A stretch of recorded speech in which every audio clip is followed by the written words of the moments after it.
Hello guys, andito na naman tayo sa bagong episode ng Pinoy Movies Then and Now, at ang pelikula natin ngayon ay ang Hari ng Zelda, Anak ni Baby Ama 2, isang action, drama movie na pinalabas noong 2002. Halika't tignan natin ang mga edad at totoong pangalan ng mga paborito nating artista sa taon na inilabas ang pelikula at sa taong kasalukuyan. Guys, bago natin simulan ang video, please like, share and subscribe. Salamat. Angel Rivera, edad noong pinalabas ang pelikula 33, ginampanan ni Robin Hood Ferdinand Padilla, edad ngayon 54.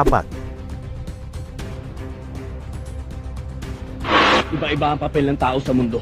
Ang papel ko, panatilihin ng katahimikan sa loob. Ayusin mga bilanggo. Malaman nilang sila'y mga tao pa rin. Ipaglaban ng karapatang ibinigay ng Diyos sa kanila. Ang karapatang mabuhay. Musang, edad noong pinalabas ang pelikula 40, ginampanan ni Rosauro Daniel Adams Roque, na pumanaw sa edad na 56 dahil sa atake sa puso. Edson! Sa una, nabiktima nimo, asawa sa bala. Pero ngaron, asawa sa Batman. Maghinulsol ka na ba? Kojak, edad noong pinalabas ang pelikula 30, ginampanan ni Jun Carino Hidalgo, edad ngayon 60. Pero sir, napakalayo ng Laur, Nueva Ecija. Dito pa lang nahihirapan ang mga pamilya namin. Itatapon nyo kami doon? Tama. Ugoy, edad noong pinalabas ang pelikula 36, ginampanan ni July Carino Hidalgo, na pumanaw sa edad na 51 dahil sa kidney failure. Eh paano naman rehabilitasyon ng mga bilanggo? Ibig mo sabihin, mag-uumpisa na naman tayo? Kalansay, edad noong pinalabas ang pelikula 22, ginampanan ni Jeffrey Tam, edad ngayon 43.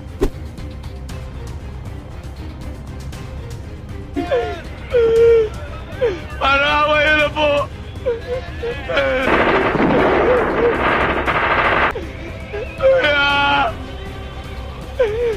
Ayaw ba umamatay?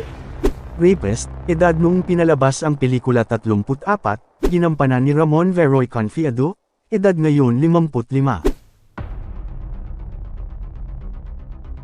Man, takay ko lang! Bill! Makakasalang kita! Anong problema mo? Wala po. Siyang ilan pala kinatatakutan mo, ha? Bitawan niyo, sir. Sige, pasok sa loob. Opo.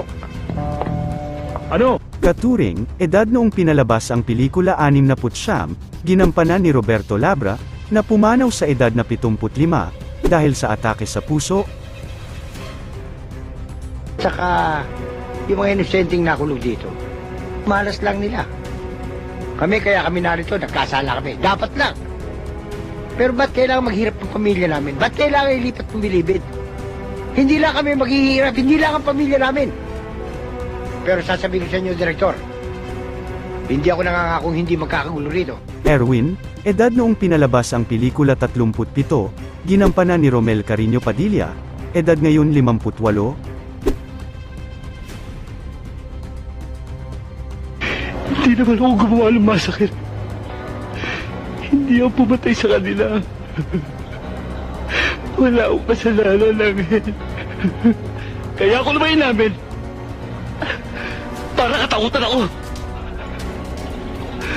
Baka tapak-tapakan ako rito eh.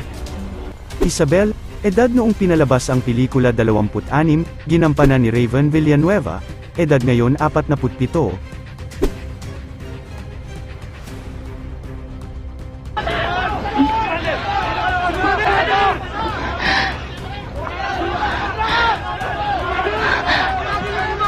Angelica, edad noong pinalabas ang pelikula 21, ginampanan ni Maria Lourdes Eger de la Cruz, edad ngayon 42. 2 taon na lang ang bubunuin ni Angel bago siya makakuha ng parol. Hintayin ko na. Total naman naramdaman ko na eh.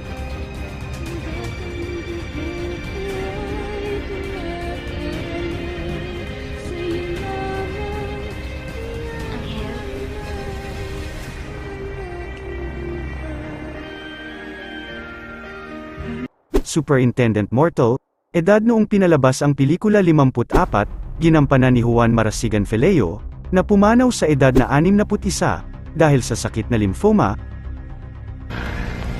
Isang beses pa mag-ari-arihan ka dito. Babahayan ng bala ko ang buong katawan mo. Tanda mo yan, ha? Ako lang ang hari dito. Ako lang. Director Reyes, edad noong pinalabas ang pelikula 60, ginampanan ni Rolando de Sembrana Aquino, na pumanaw sa edad na 71 dahil sa stroke. Sapa! Stop it! Kasi kahit silang mga bilanggo, treat them with dignity! Tayo kayo. Tayo, pasensya na kayo. Dali sila sa kanilang mga silid. Ikaw din! Labas! I want you in my office. Joey, edad noong pinalabas ang pelikula 41, ginampanan ni Jordan Castillo, edad ngayon 62.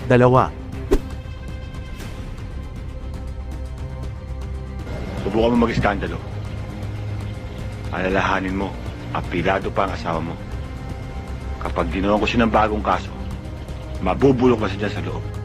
Lady Guard, edad noong pinalabas ang pelikula 47, ginampanan ni Gloria Tacad, edad ngayon 68.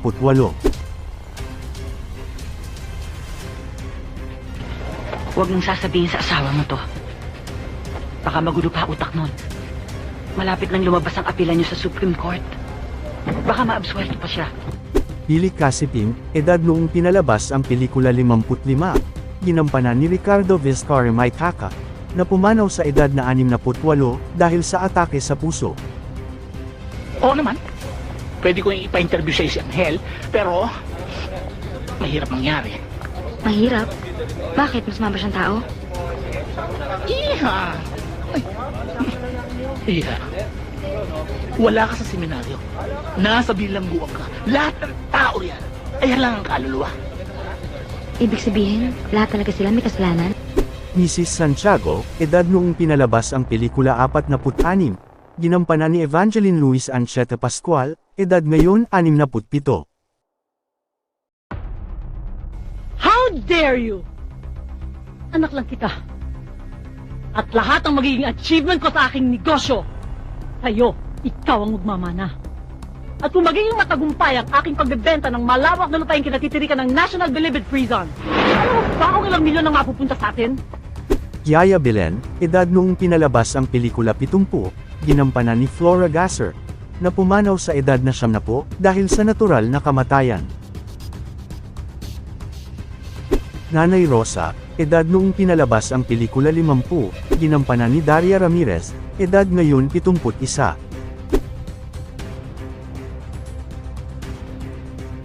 Pagkakayakap ng anak ko, palagay ko, hindi na kami magkikita. Angelica, salamat! Angelica, salamat!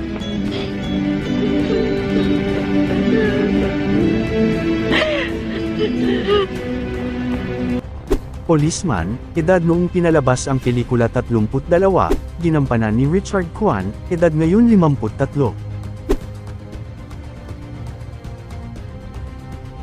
Sapat na ang paniniwala para magtagumpay tayo. Isa ang gusto namin at gusto ninyo. Tahimikan dito at sa pamilya natin. Kahit na gwardiya kami at bilanggo kayo. Kamatayan pantay-pantay na tayo. Alam mo, walang pinagkaiba ang malayang